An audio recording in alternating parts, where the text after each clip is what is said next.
Yeah, CVJ probably saw that one video we made about the Shadow Blade IEM and they were like 400k views, do it again, do it again.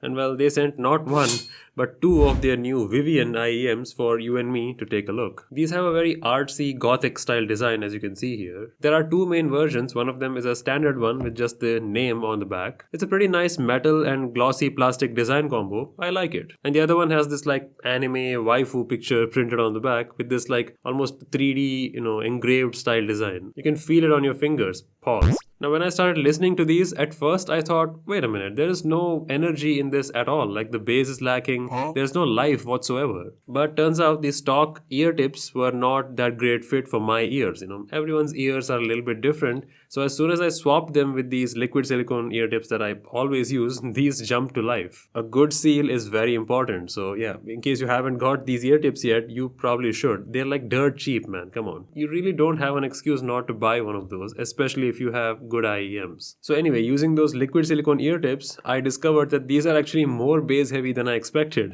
At first I thought they lack it, but no, these are a pretty typical V-shaped tuning but with slightly enhanced or bumped up upper mids, in an attempt to increase the vocal performance a little bit. Now for my personal liking, the bass is a bit too high, like especially the mid bass. It sort of jumps around a little bit and enters the lower mids every now and then. I mean, it's not anything too bad, it only happens once in a while, and these are very affordable IEMs, so yeah, I'm not holding them to high standards. And the vocal section could have been a little bit better for my liking, but overall these are nice. As I mentioned, the mid bass isn't exactly the most refined, so they're not the most technically brilliant ones I've heard, and they're not exactly the most balanced ones either. If you want a more balanced sound, you have the same options you have heard 100 times, like the Salnote Zero and maybe a couple of others in this price, but these are good, especially if you like that V-shaped energy without too much treble. There's nothing wrong with a fun bouncy sound which a lot of people would appreciate, especially in this price, because they will just be entering in this category, right? So this sound is a comfortable territory for most people, and so yeah, it makes sense. Besides, there aren't a lot of IEMs in this price except for maybe the Tangzu Vanner series that have such funky designs. I don't know if that's something you like, but if you do, hey,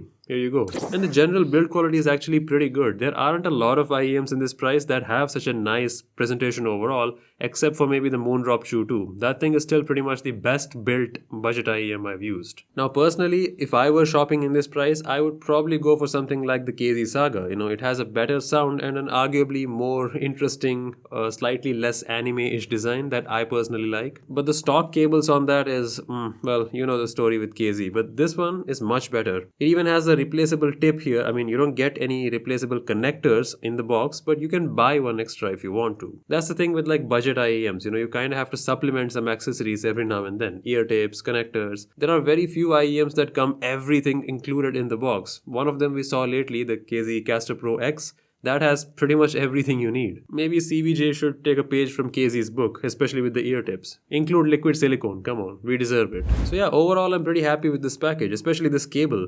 Dare I say, this is the best budget IEM stock cable I've ever used. I mean, it's surprisingly well made. You don't see that type of quality in this budget. So yeah, CVJ have gotten a lot of things right with this one. I just wish the sound tuning was a little more, I guess, advanced or maybe like a little more technical than just a typical V-shaped energy curve, but hey, there's nothing wrong with it, it's just personal preference. So if these sound like something you would enjoy, then I will leave a link in the description. You can check it out, and also you can pick these two from me as well, as usual, for a discounted price. All shall be linked in the description. Please take a look.